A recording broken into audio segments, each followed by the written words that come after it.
Aún no. Todavía no. Ok, déjame tratar otra vez, que a lo mejor traté antes de que te salieras. Bueno, cuando probamos antes nos salió de lo más bien. Sí. Ok, close.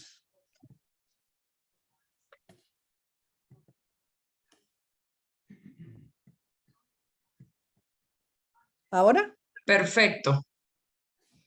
Y como dice Sandrita que hay que ser agradecida, pues yo quiero darle las gracias por compartir este rato con nosotros y agradecer. Yo no formé parte del Instituto Anatomopatológico de la UCB, pero soy de Venezuela y soy de la Universidad Central.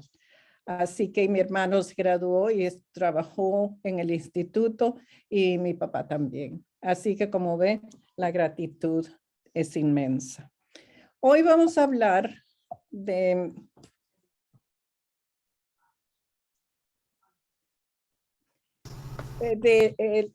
lesiones epiteliales de la mama, y la labor que Sandra me dijo es que hablara de las lesiones lobulillares, y simplemente para recordarnos que las lesiones epiteliales más importantes son las ductales y las lobulillares.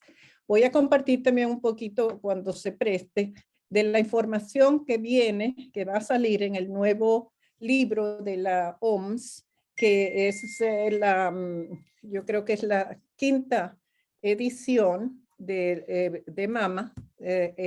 Sale única, no con ginecopatología, y que saldrá alrededor de septiembre.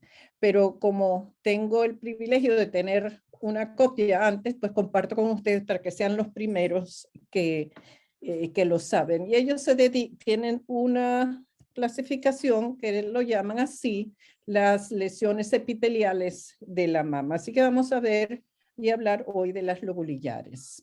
Simplemente recordarnos que la unidad funcional de la mama es el lóbulo, y que los acinos son muy importantes y muy cercanos al conducto central, y que desde que éramos pequeños aprendimos que los acinos y los conductos tienen dos tipos de células, y por siempre hemos pensado que las lesiones lobulillares se originan predominantemente del grupo de células mioepiteliales.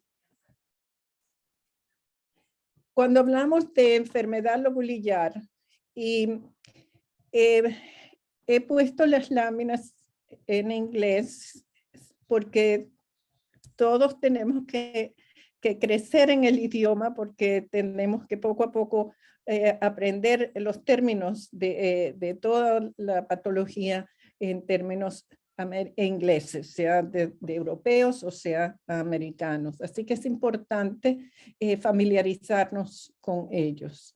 De las lesiones lobulillares, las más frecuentes son la hiperplasia lobulillar atípica, el carcinoma in situ y el carcinoma invasivo. Hoy día reconocemos las variantes agresivas del carcinoma lobulillar, que es muy importante reconocerlas, porque acuérdense que hoy día las terapias pueden variar de acuerdo también al tipo de tumor que se presenta. Y por supuesto, cada vez que hemos presentado y damos los cursos, siempre hay un montón de preguntas, y una de las cosas que más nos preguntan siempre, ¿cuáles son las recomendaciones de tratamiento, y cuáles son las recomendaciones si la lesión se encuentra en una biopsia por cilindro? Y hoy día, por supuesto, las biopsias por cilindro son el método más común de hacer las biopsias. Pero antes de que pasemos a hablar de las lesiones lobulillares, es importante que recordemos, cuando hablamos de tumores de mama, que hay dos tipos de lesiones. Un tipo que son los marcadores de alto riesgo, y las que son verdaderamente precancerosas.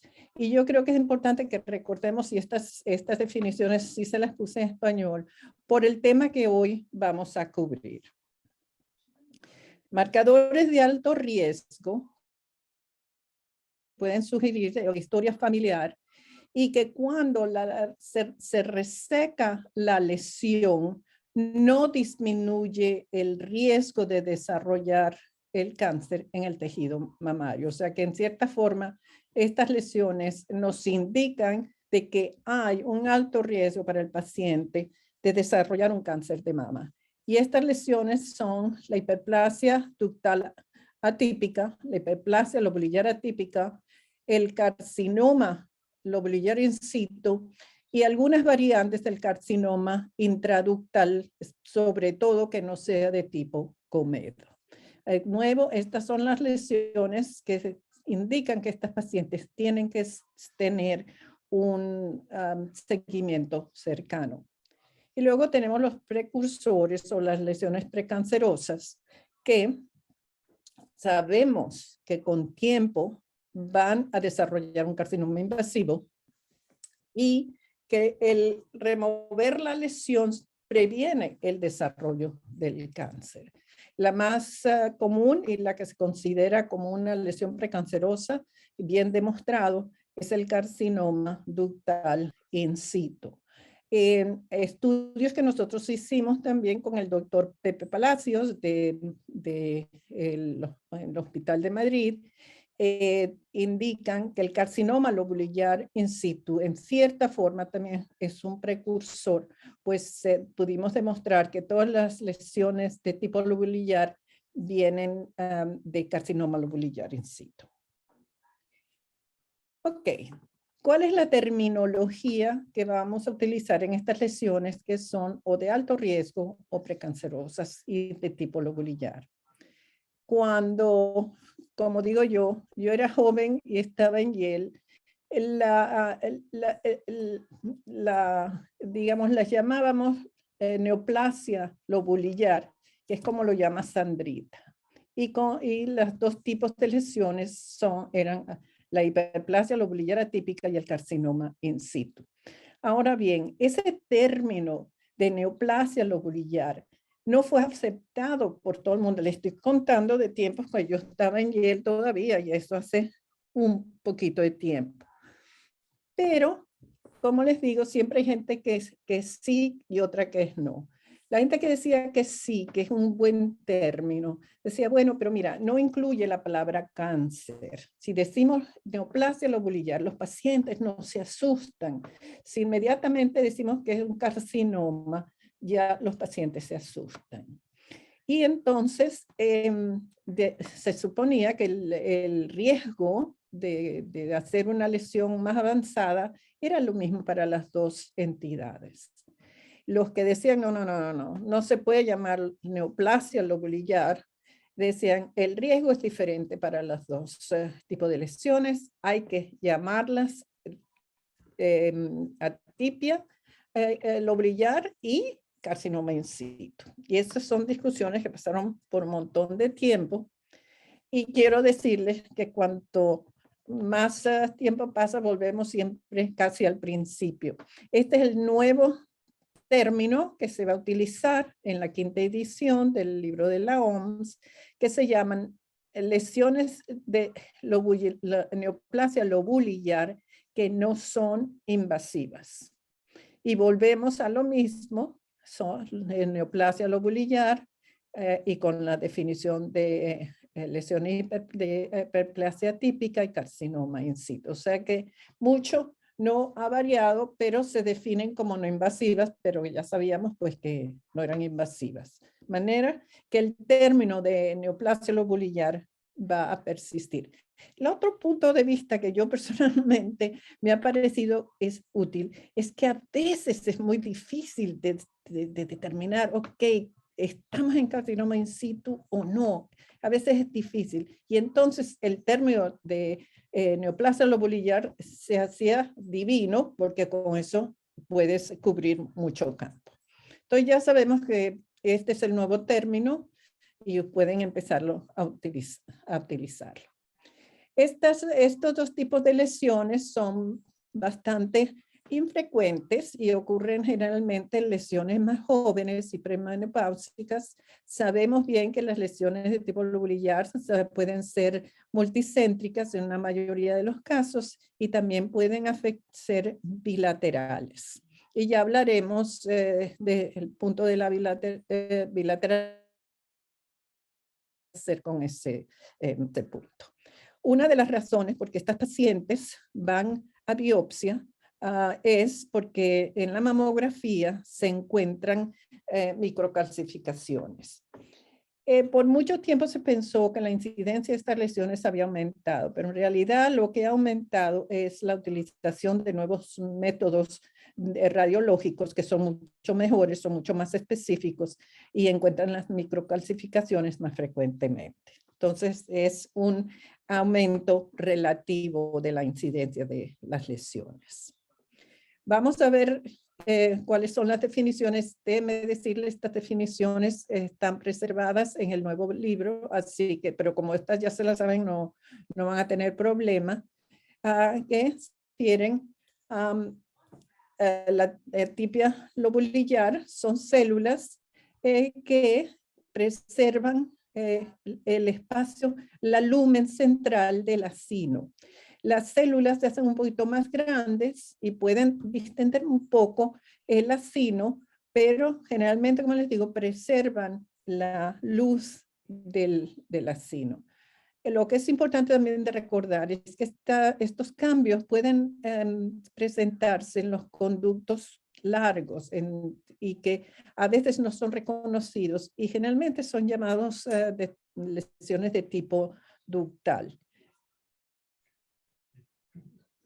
¿Cuál es el criterio que utilizamos? El criterio que utilizamos, hubo dos criterios, no estaban bien definidos, pero el grupo de Page, el doctor David Page, que fue un pionero en todo lo que es estudios de mama, hizo muchísimas descripciones muy elegantes y muchas definiciones que nos ayudan mucho hoy. Yo tuve el privilegio de dar cursos con él por un largo tiempo. Y lo que David decía, que era generalmente que si había una distensión de los acinos del lóbulo, que era hasta, digamos, el 40-50%, entonces era una lesión lobulillar atípica. En otras palabras, que había muchos acinos que quedaban abiertos. Y si distendían todo el lóbulo y todos los acinos no tenían luz, esta es una lesión que se denominaba carcinoma lobulillar in situ. La otra persona o el otro patólogo que hizo muchísimas colaboraciones para los estudios de mama es el doctor Peter Paul Rosen, que muchos de ustedes, estoy segura, han visto su libro, que fue el patólogo de mama por muchísimos años en memoria. Y Peter también dábamos el curso y él decía, mira, no hace falta tener todo el lóbulo distendido y sin lámina. A veces puedes hacer el diagnóstico de carcinoma lobulillar in situ si tienes menos, pero la lesión, digamos, la distensión de los acinos es sumamente importante, es muy obvia, aunque no sea 100% de ellos. Así que como ustedes ven, pues había discrepancias y ustedes, los patólogos jóvenes, pueden determinar cuál es el sistema que más le conviene.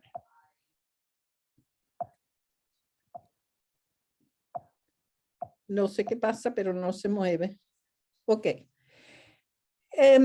Las lesiones, déjame ver si me falta una. Bueno, vamos a movernos aquí.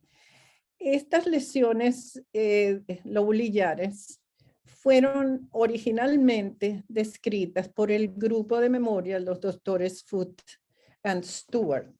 Ellos reconocían que había una lesión que distendía los conductos, no sabían bien cuál era la causa, pero pensaron que no era una lesión importante. Ellos pensaron que era una lesión benigna. Y este es de su trabajo original. Y como pueden ver, aquí los asesinos, muchos están abiertos. Y ahora yo les muestro mi foto.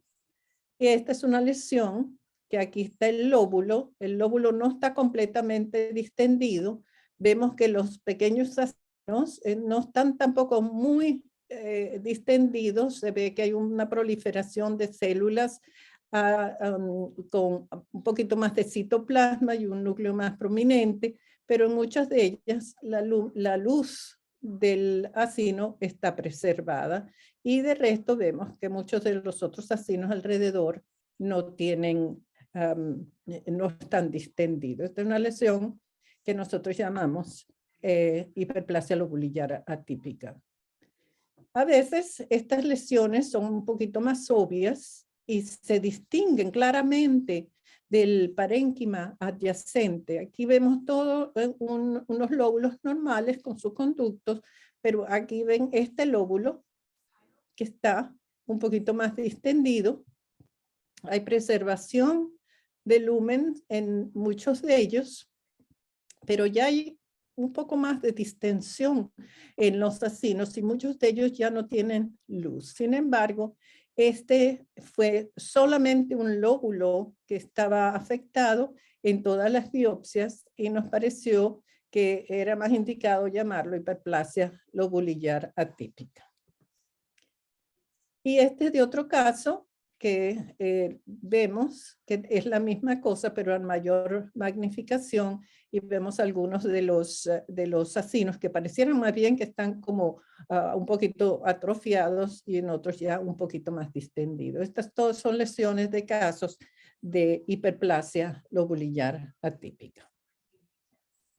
Y aquí les muestro la razón por la cual muchos de los pacientes se les hace la biopsia por la presencia de microcalcificaciones y esta lesión también la llamamos hiperplasia lobulillar atípica. Entonces, el siguiente paso sería el carcinoma lobulillar in situ.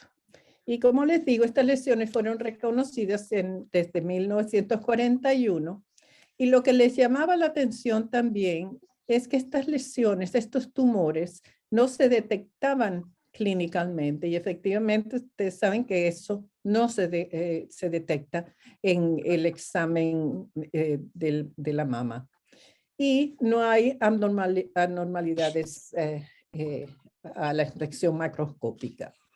Los lóbulos, la definición microscópica es muy similar a lo que ha dicho el doctor Page. Los lóbulos se hacen más largos, se llenan de estas células redondeadas, a veces con citoplasma eosinofílico y a veces, muy frecuentemente también, con vacuolas como de células en anillo de sello. Estas células, esta proliferación cierra la lumen de los acinos y se distiende los acinos también. Frecuentemente no hay mitosis y hay hay varios lóbulos que pueden estar afectados. Una de las preguntas que siempre nos hacen es, ¿cuántos lóbulos necesitas para llamarlo carcinoma lobulillar in situ? Y siempre decimos que uno es suficiente. Es una de las pocas cosas en que aceptamos uno para hacer un diagnóstico definitivo.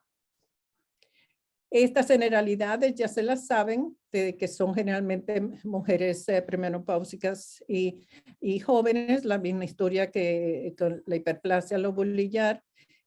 Son lesiones multicéntricas, son generalmente positivas para los estrógenos y la progesterona. Hay un marcador que es muy útil si es positivo. Si es negativo ya no es tan útil, que es la proteína 15. Es un marcador muy útil si tienen un tumor de origen desconocido y están sospechando mama, lo pueden utilizar y les puede ayudar. Y por supuesto, hoy día, y hablaremos de ello un poquito más tarde, todos sabemos que hay un marcador que es muy útil, que es la caderina E, porque estas lesiones pierden la función de la caderina y las tinciones son negativas. Pero como todo en la vida, no hay cosas perfectas y hay casos reportados en los cuales puede haber una expresión aberrante de la caderina y en lugar de ser negativo son positivos, pero si morfológicamente el criterio está de que sea un carcinoma in situ, debe llamarse así, aunque la caderina les dé dolores de cabeza. El siguiente estudio que fue crítico para la definición de la neoplasia lobular in situ para convertirse en una entidad fue un estudio del doctor Hagginson, que era un cirujano, no era un patólogo, era un cirujano, y trabajaba en el hospital de Columbia en Nueva York. Él encontró las mismas características que habían descrito Foot and Stewart, pero él sí consideró que estas eran lesiones importantes de la mama que tenían que removerse y que tenían que seguirse. Y con eso se estableció la entidad definitivamente. Estas son imágenes del paper del doctor Hagginson. Antiguamente en Colombia utilizaban la tinción de tricromo en lugar de hematoxilina, pero como ven aquí el lóbulo está muy elegantemente, como digo yo, definiendo la entidad, dilatados los conductos. Noten las células que son sumamente uniformes, es decir, hay predictabilidad de una a la otra y son todas iguales con un núcleo muy homogéneo.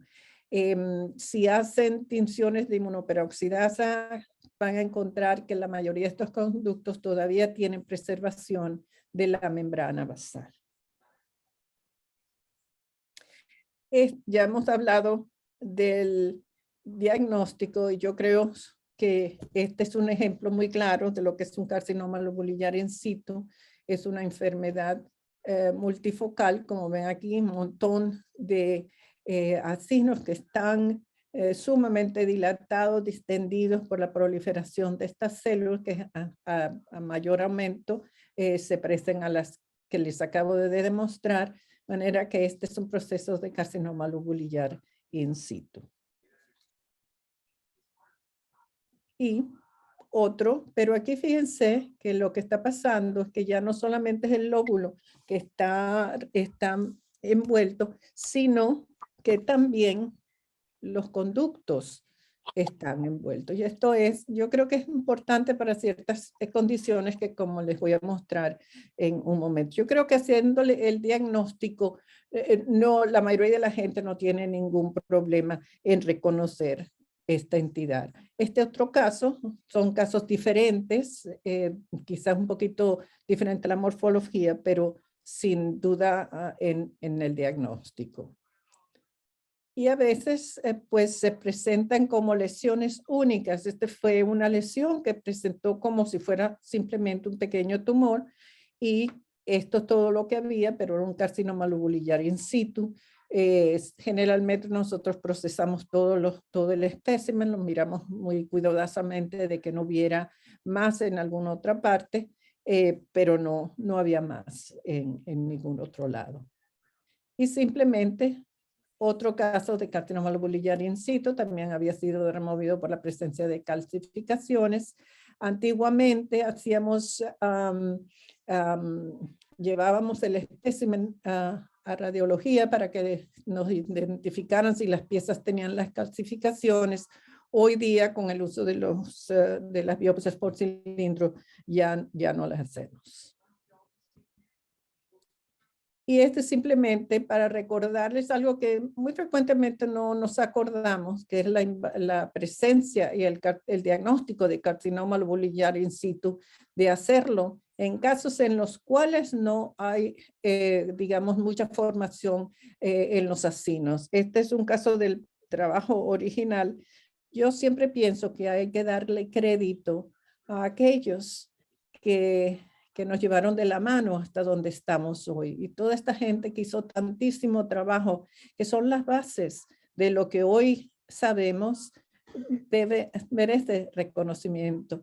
Yo creo que hay un movimiento como no mencionar quién lo hace, sino simplemente los procesos, pero a mí, como ha dicho Sandra, me gusta dar gracias a quien lo ha hecho. Y aquí ven lo mismo que en blanco y negro, un conducto que está completamente repleto. El presidente lo quería llamar carcinoma ductal, pero yo le dije, mira las células con cuidado, velas bien, que estas no son células ductales, estas son células de tipo lobulillar. A veces hay la ventaja de ver la preservación de un poquito de la célula superficial, de la célula epitelial en la superficie, pero otras veces no. Y estos son todos casos negativos para la caderina. Y este fue un caso controversial, porque como ustedes ven hay tanto tumor y está dilatando tanto el conducto que la gente, algunos pensaban esto tiene que ser un carcinoma ductal. Y bueno, otros dijimos no. Y efectivamente era caderina negativo. De manera que hay variaciones dentro del carcinoma lobulillar que son importantes de recordar. Y esto es algo que yo siempre pongo porque a veces no nos recordamos. Y es el de recordar, este es un fibroadenoma y el carcinoma que vemos más frecuentemente es el carcinoma lobulillar desarrollándose dentro de un fibroadenoma. Y entonces yo siempre le digo a los residentes que aunque el fibroadenoma parece aburrido, de vez en cuando nos trae sorpresas. Y si no las buscamos, no tenemos sorpresa. Así que este es uno de estos casos un poco inusuales de un fibroadenoma que estaba repleto de carcinoma lobulillar in situ. Ahora bien, hoy día, antiguamente reconocíamos algunas variantes más de tipos de carcinoma lobulillar. Hoy día, nosotros reconocemos 3. El carcinoma lobulillar pleomórfico, el carcinoma mixto de carcinoma lobulillar y carcinoma ductal, y uno que yo considero muy importante es carcinoma lobulillar con necrosis. Vamos a preguntarle a Sandrita a ver qué piensa ella de este. Vamos a ver. Bueno, parece, ya por el número de ductos comprometidos, parece un carcinoma lobulillar. Pero ¿cómo lo estamos tratando de ver del tipo? Porque vamos a aclarar que los tipos también tienen pronóstico, también tienen importancia en saber qué es lo que le vamos a recomendar al paciente. Yo veo a la doctora Franco y ella también nos puede ayudar. Tal vez un pleomórfico allí, porque ahí veo algunas estructuras que están comprometidas, unas en forma lobulillar, algunos están comprometidos alrededor también de conductos, y veo también en la parte superior un gran, digamos, lobulillo que tiene una celularidad muy abundante, y vemos acá en la gran aumento son células pleomórficas. Pero me parecen Yo no manejo mucho la mama, no manejo mucho la patología de mama, pero dígame. No te preocupes. Lo que sí nos llama más la atención porque las células son bastante uniformes, los núcleos, ¿verdad? Se ven bastante uniformes. Esto es generalmente lo que nosotros consideramos un carcinoma lobulillar, digamos, de tipo más común, el lobulillar uniforme, el que examinamos muy cuidadosamente, como usted muy elegantemente ha dicho, están sumamente dilatados los acinos, miramos bien de que no haya habido una invasión temprana, pero no la encontramos y consideramos este un carcinoma lobulillar, digamos, el más frecuente. Y luego vino y podemos preguntarle a la doctora Barriola.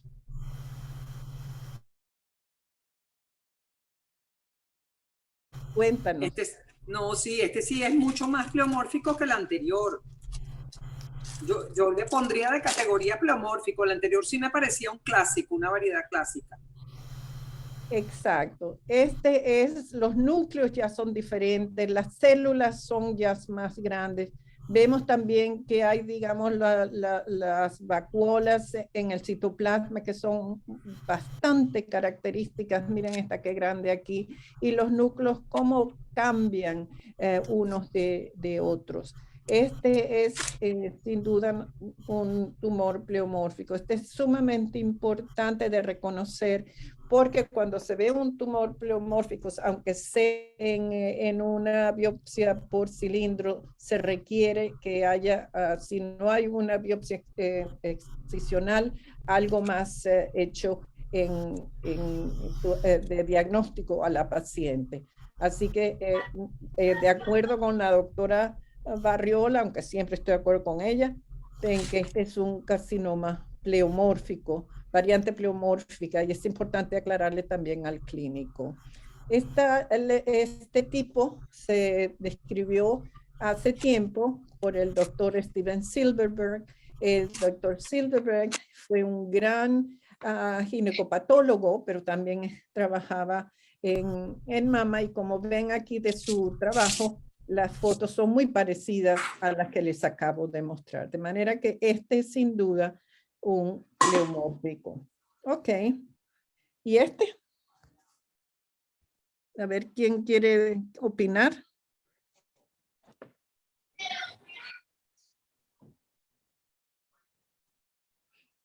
Ok. Este nos pareció que era un carcinoma bastante pleomórfico también. Y es simplemente para demostrarle que no es como las personas, no todas somos iguales. Y este es un carcinoma pleomórfico in situ, pero bastante un poquito más diferente de lo que conocemos usualmente como el carcinoma pleomórfico. Y esta paciente se le hizo una biopsia incisional y ya se encontró un carcinoma invasivo asociado con esta lesión. De manera que es el pleomorfismo de las células lo que les da la clave de que es, como digamos, de alto grado. Y en el pleomórfico a veces también se pueden encontrar mitosis. Aquí creo que tenemos una. Ok. ¿Y alguien más quiere opinar de esta?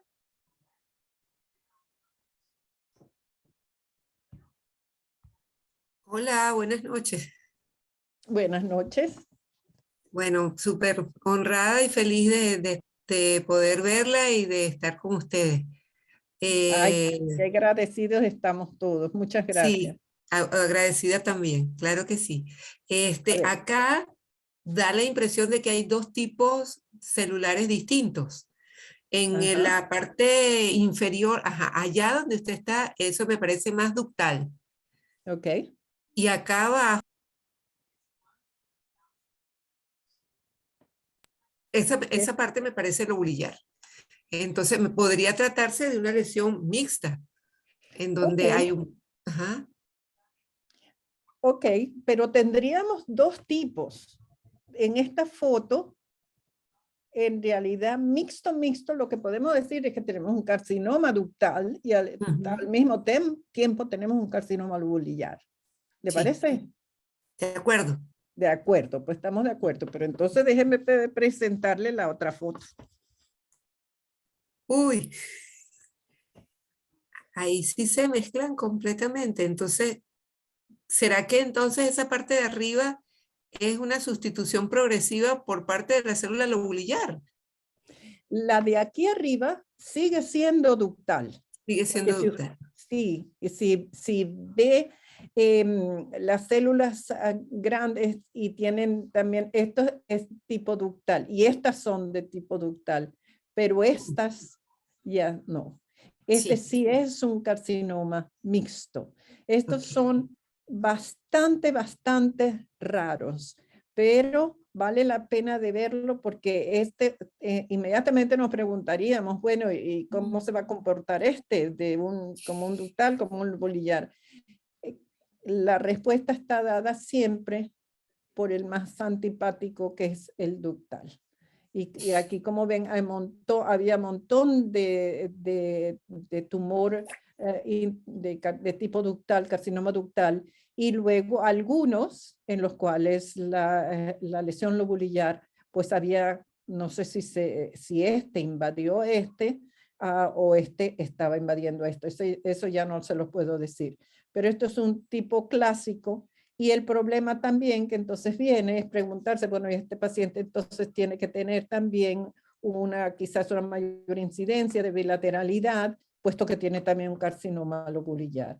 Entonces todo eso hay que también pues explicárselo al cirujano con este tipo de lesión. Son bastante raros, la verdad es que no hemos visto un montón de casos, pero son casos sumamente interesantes y es importante saber qué ocurren y que hay que definir las terapias. O sea que este es lo que nosotros llamamos un carcinoma mixto, ductal y lobulillar.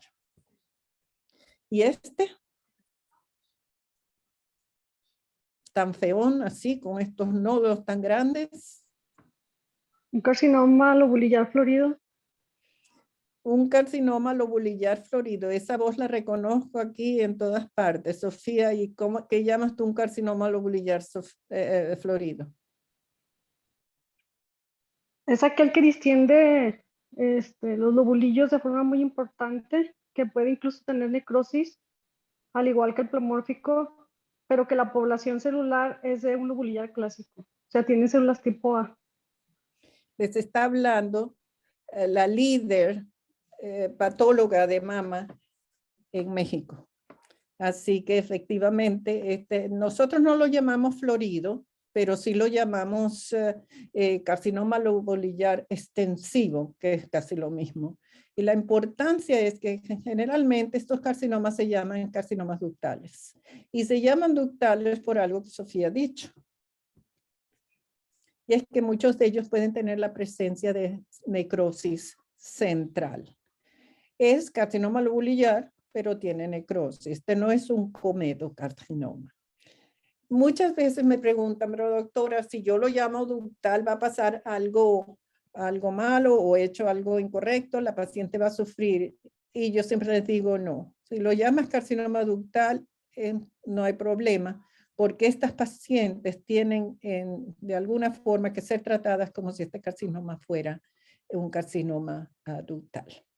De manera pues que estas son las variantes más inusuales del carcinoma lobulillar que a veces ameritan una terapia más amplia, una terapia más comprensible.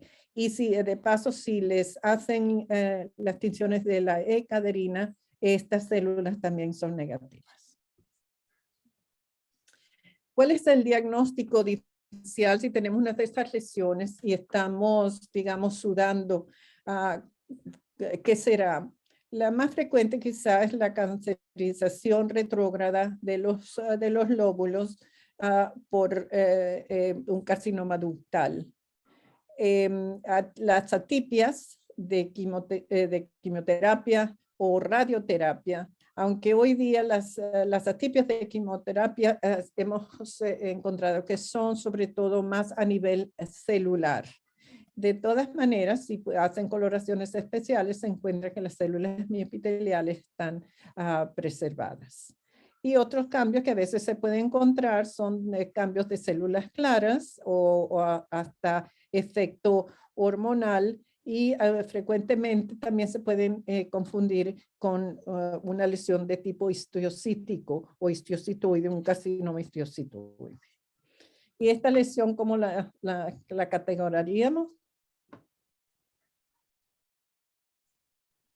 Carcinoma ductal. Este es un carcinoma ductal que está creciendo retrógradamente, pero como ustedes ven, las células son sumamente telomórficas y también pueden encontrar mitosis y bastante también hasta necrosis. Este era un carcinoma de tipo comedo, una lesión que era lo que es extensiva y estaba creciendo de forma retrógrada. De manera que hay que recordarse que a veces el carcinoma ductal puede engañarnos. ¿Cuáles son los problemas que podemos tener en hacer el diagnóstico de neoplasia lobulillar? Bueno, uno de los problemas que podemos tener es en la mama postmenopáusica, en una mama que es fibrótica. Y luego en lesiones esclerosantes, como la adenosis esclerosantes, que les voy a mostrar unos casos. Esta era una paciente postmenopáusica que en la mamografía la radióloga decían que no sabía bien qué es lo que, pero que no se sentía bien de que fuera una radiografía normal y sugirió la biopsia. Y esto es todo lo que encontramos. Y como ven, es una lesión de tipo lobulillar, pero en una mama atrófica. Y es importante recordar eso porque a veces lo que van a encontrar son células muy pequeñas y se pueden confundir con linfocitos. Esta paciente ya era mayor, se decidió hacer, digamos, como una pequeña biopsia excisional y encontramos algún otro foquito de carcinoma lobulillar en una mama atrófica. De manera que acuérdense que te miran un poquito más cuidadosamente si hay mucha atrofia.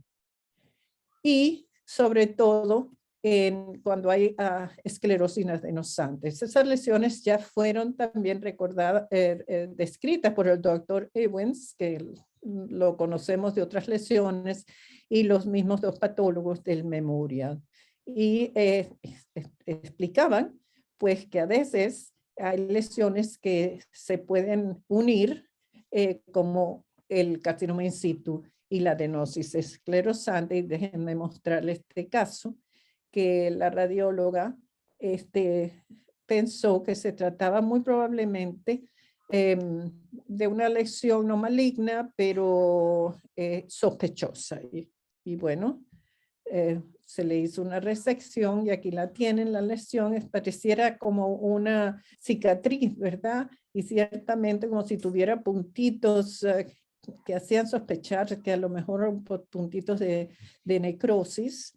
Y aquí tienen la lesión a bajo poder, tiene casi la misma apariencia de cicatriz que en la macroscopía, pero fíjense que lo que hay dentro de esa lesión son células que parece que son lobulillares, que son células grandes con citoplasma muy eosinofílico. El núcleo no es muy prominente, pero sí es reconocible. No había muchísima atipia y aquí ven que la proliferación es extensiva y a una mayor magnificación. Entonces, lo que yo creo que está pasando aquí es que había un otro proceso, y fíjense que hay como otro segundo tipo de célula más elongada, y dentro de eso está creciendo o envolviendo una lesión con un poquito de mioepitelioma de fondo. Y digamos, estábamos tratando de ver si había células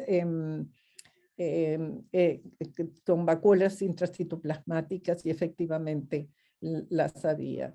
Este es el otro tipo de lesión de adenosis esclerosante que también les puede dar dolor de cabeza, porque básicamente a veces se piensa que estas células son parte del proceso mioepitelial, pero siempre miren con quién viajan y miren alrededor, porque muchas veces van a encontrar también la lesión de carcinoma lobulillar.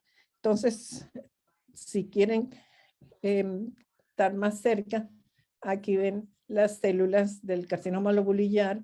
Interesantemente, si se hacen coloraciones en estas lesiones, se ven los dos casos del SMA, de la actina, y estas que se ven vacías, porque negativas, no vacías, negativas, porque son de células de carcinoma in situ.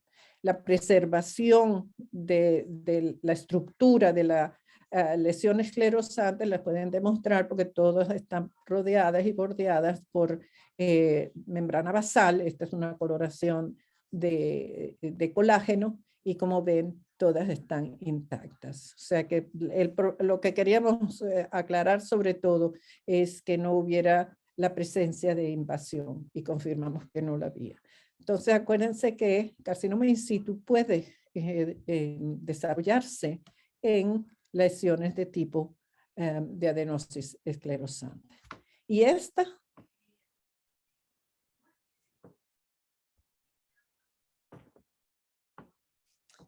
fue un caso interesante. Es una lesión papilomatosa a simple vista. Exactamente, es una lesión o una hiperplasia papilomatosa. Efectivamente tiene su tallo y estas células que son bastante, ¿verdad?, altitas. Este es en el centro de la lesión. Wow. Oh. Y miren lo que estaba creciendo. Este es el tallo que veíamos. Estas son las células epiteliales. Y aquí ven a nuestras amigas. Esta es una lesión. Recuérdense que estas células de carcinoma lobulillar in situ crecen dentro de estas estructuras de los ductos, pues también tienen el capricho de crecer en otras lesiones que son, bueno, pues no sé dónde vamos. En estas lesiones que son papilomatosas, como ven aquí, y cuando empezamos a ver bien, casi toda esta lesión papilomatosa por abajo, si prestan atención, ven las mismas células, estaban todas envueltas en esta. Y como les digo, hay que mirar con quién viajan. Fíjense quién está aquí. Un carcinoma lobulillar in situ, ahora envolviendo los lóbulos. Pero fíjense que también habían envuelto un conducto. Y bueno, cuando vieron esta lesión papilomatosa, dijeron, allá nos vamos también. Así que cuando vean, digamos, tengan su diagnóstico ya de carcinoma lobulillar, pero vean otras estructuras, miren a ver si también han sido, como digamos, se han movilizado. Colonizado. Exacto. Gracias. Gracias. Por las células carcinoma lobulillar. Ok. ¿Cuáles son las preguntas que se hacen más frecuentemente cuando diagnostican este tipo de lesión? El tratamiento. El tratamiento es simplemente, se remueve, si muchos cirujanos hacen una resección local y es un tratamiento de seguimiento, no hay que hacer más nada. Hoy día hay protocolos también de ciertos medicamentos que tratan estas lesiones. La otra pregunta que frecuentemente se hace son los márgenes. Pero recuérdense que estas son lesiones multifocales. Y entonces los márgenes muy probablemente no son tan necesarios, porque aunque ustedes lo digan que un margen es negativo, es muy posible que todavía haya lesión dentro del tejido mamario.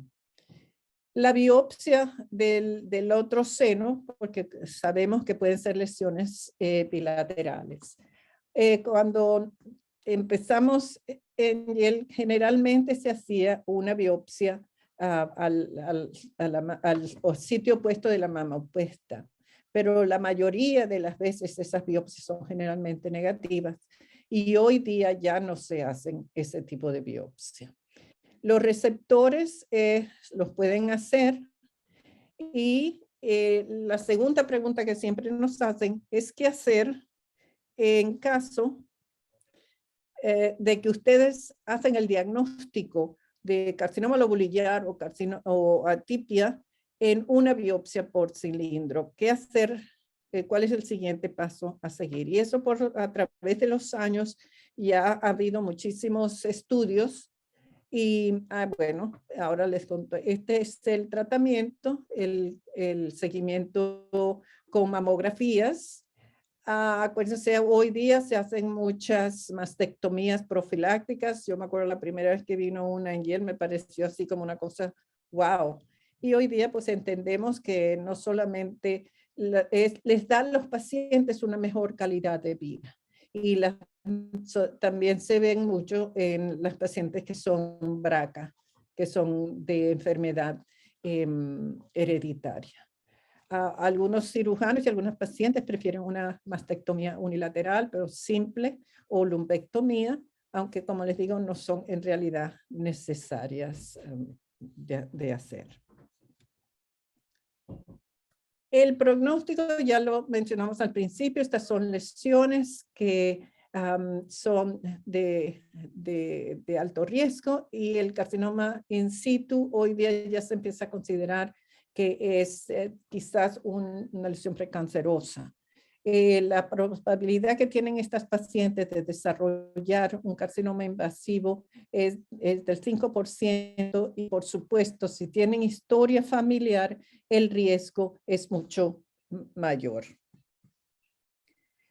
Con carcinoma in situ se ha estudiado y el riesgo de desarrollar carcinoma es de 17 hasta casi el 20% a los 15 años después del diagnóstico original. Pero si hay historia familiar, el riesgo es todavía mayor. Los tumores que se desarrollan generalmente en este tipo de lesiones invasivos son tumores de tipo lobulillar, generalmente. También pueden desarrollar un carcinoma ductal, pero lo más frecuente son carcinomas lobulillares. Y hay varios estudios. Este es un estudio del MD Anderson, de la doctora Middleton, que estudiaron este problema, cuando hay que hacer algo más si tú diagnosticas el carcinoma lobulillar. Y lo que ellos concluyen es que si tienes una biopsia positiva para carcinoma lobulillar in situ o hiperplasia, el hacer más solamente si hay una masa palpable o otros hallazgos importantes en la mamografía. Este es otro estudio que dice que hay que hacer más una cirugía excisional en los pacientes en los cuales uno diagnostica carcinoma lobulillar in situ. O sea que hay diferencia de opiniones, pero lo que sí les puedo decir que nosotros casi siempre, si se hace un diagnóstico, los cirujanos van a hacer algo más. Y después, entonces, sigan a la paciente con mamografía. Ok, ¿qué es lo más nuevo? Y esto es los estudios moleculares de este tipo de lesiones. Para la gente joven que me está oyendo, biología molecular, los estudios moleculares están aquí. No es el futuro, es el presente. Y nos guste o no, vamos a tener que aprenderlo. Si no nos subimos las mangas y nos metemos de lleno en entender qué es lo que está pasando, no seremos parte de la ecuación y hay que ser parte de la ecuación. Yo les cuento, yo comprendo que no estamos todos en las mismas circunstancias, pero hay que tener la voluntad, justo esto es algo que estaba yo hablando con Sandra antes de empezar, que hay que recordarles que la biología molecular está aquí a quedarse. Ya los reportes, todos los reportes de estudios de tumores, de otro tipo de lesiones, ya todos vienen con un estudio molecular.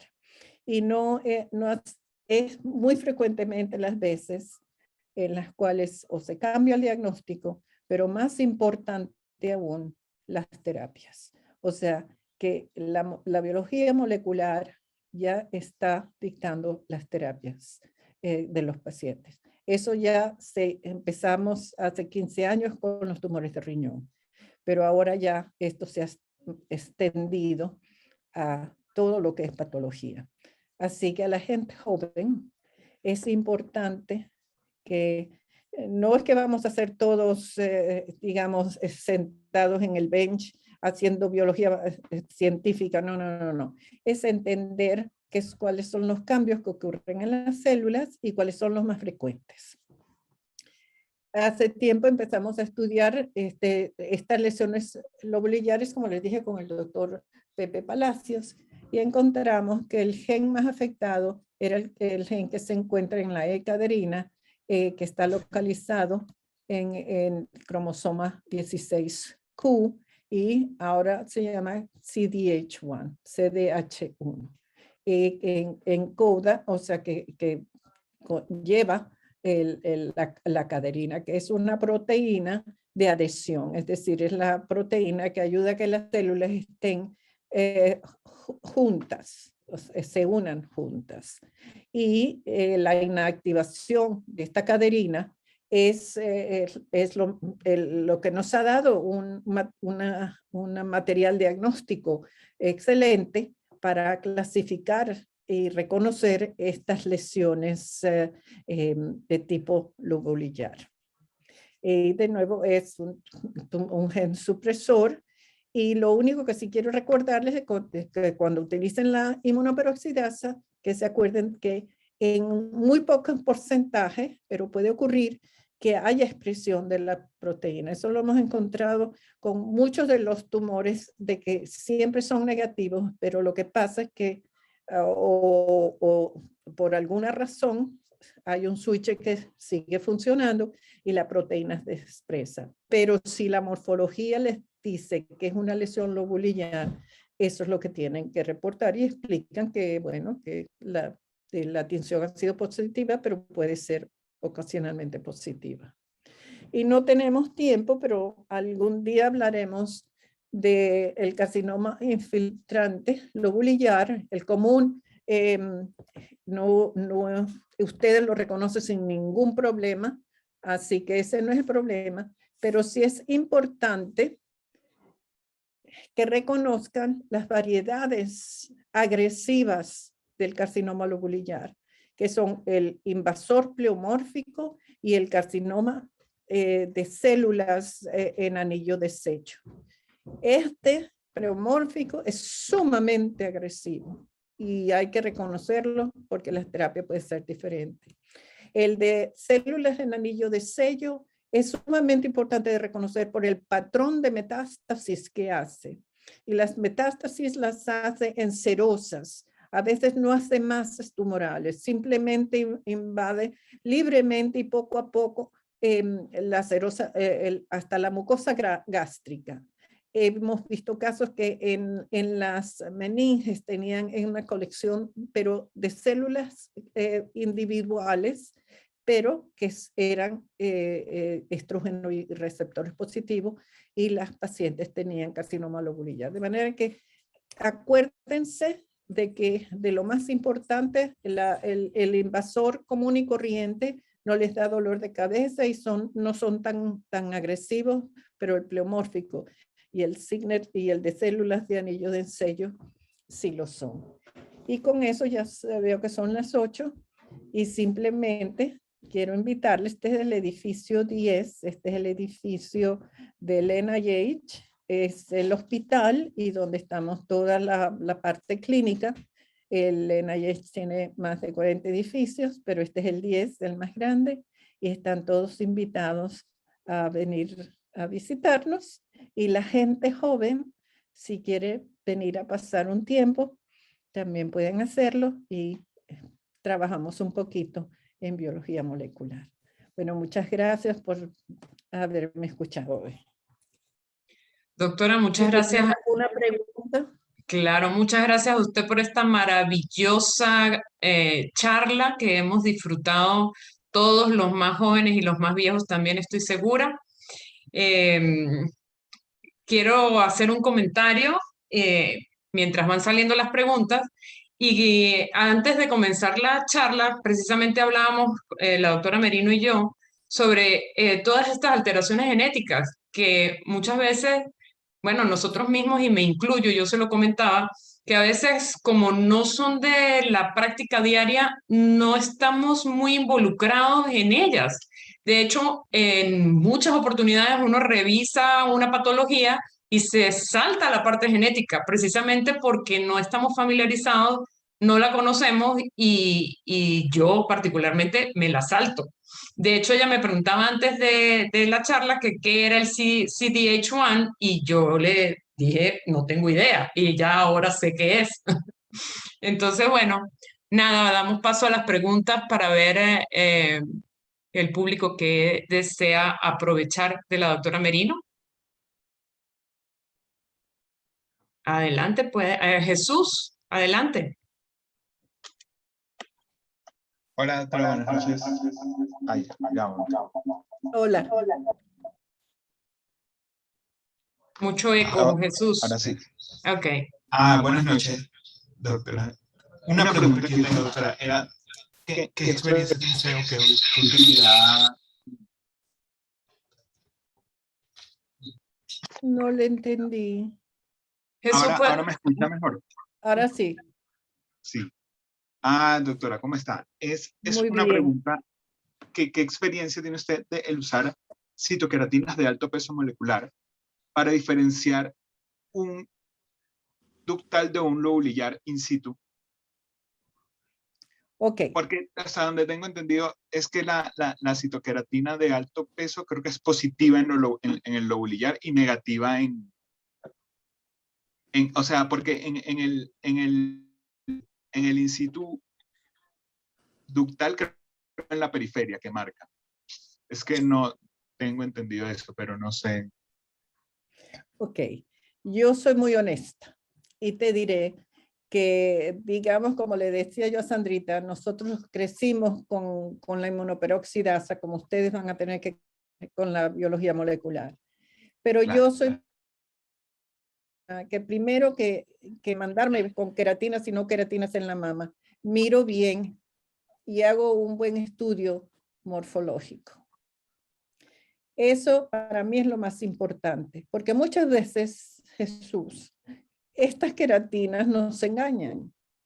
Y entonces podemos hacer el diagnóstico equivocado. Yo generalmente, si pienso que es una lesión de tipo lobulillar, lo que hago es la caderina E, que es siempre positiva en los tumores ductales. claro. Y eso es lo que me ayuda. Me ayuda mucho más que hacer un montón de queratinas. Ok. Muchas gracias. Pero sí consiguen caderina E, ¿verdad? Sí. Bueno, yo actualmente estoy en Colombia y sí, acá se hace la caderina por inmunohistoquímica, sí. Sí. Eso es todo eso es lo que yo hago, si tengo mucha duda. Quizás o Sandrita o Vicky o Sofía. Sofía. Buenas noches. Sí, nada más, igual que la doctora, o sea, la morfología es mandatoria. Yo creo que ahí sería el problema más que entre un ductal, un nuclear clásico, pues una variante pleomórfica.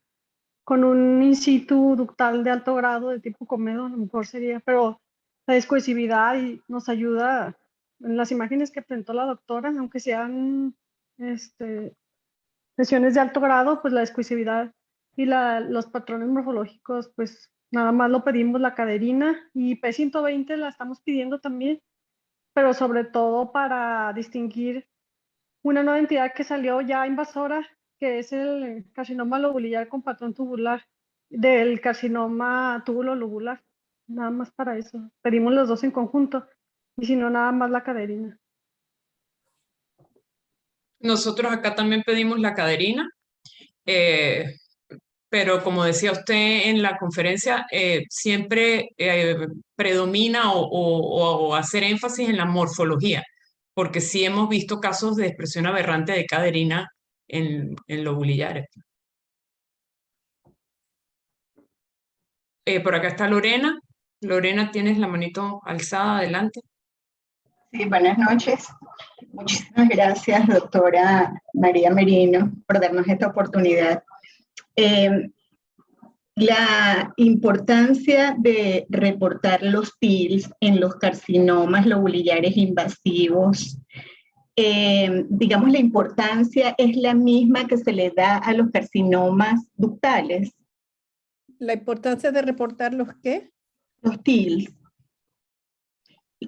La respuesta linfocítica. Ah, la respuesta linfocítica. Los TILs.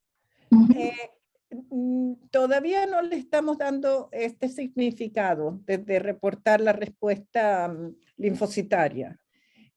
Pero es algo que eventualmente es muy posible que venga, puesto que, como ustedes saben, las terapias, las inmunoterapias se están haciendo cada vez más importantes en el tratamiento, sobre todo por ahora metastásico, el doctor Rosenberg. Pero todavía no la mencionamos, a menos que sea una cosa pues extravagante, no la reportamos de significado. Gracias, doctora.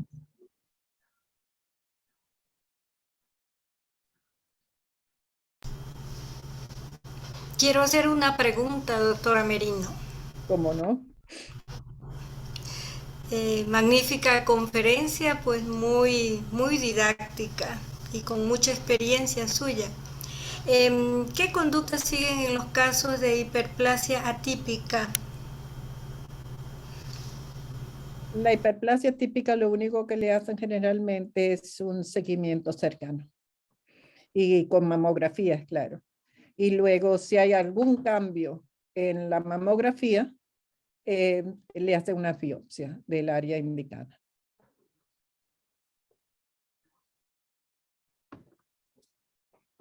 Gracias. Bueno, pues maravillosa charla. Muchísimas gracias, doctora Merino. Y yo quiero, bueno, resaltar como usted que yo también soy fiel defensora de los epónimos. A mí me encanta rendirle homenaje a esos observadores maravillosos, porque ahora nosotros vemos lo que ellos ya nos enseñaron, pero ellos se dieron cuenta con la pura observación. Entonces, a mí me gustan los epónimos. Claro, hay que conocerse uno el nombre de la morfología y luego el epónimo, pero igual que usted, me gusta rendirle homenaje al que lo merece. Hay que recordar que crecimos en los hombros de estos hombres que crecieron por sí mismos. Exactamente. Sí, señor. Pues Muchas nada. gracias a todos y gracias a Sandra por invitarme. Y les esperamos todos la semana que viene para escuchar a la doctora Gabriela García Mesías. Bueno, cariños, y nos vemos el próximo martes como siempre. Muchas gracias. Gracias a ustedes. Gracias. Muchísimas gracias. Muchísimas gracias.